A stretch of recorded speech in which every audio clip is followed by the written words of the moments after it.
A pivot table is a powerful summary of your data, allowing you to analyze information and explore trends.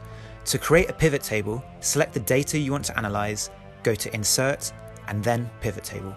We recommend placing the pivot table in a new tab.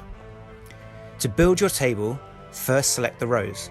This is often the core data we want to analyze. For example, a unique identifier like client name or product name. Add the data you want to analyze into the Value section. With Spend, Excel automatically chooses to sum this data, but you can choose different functions, for example, to show average spend. You can add further data to the table. To show the number of campaigns here, for example, drag the campaign name into the Values area.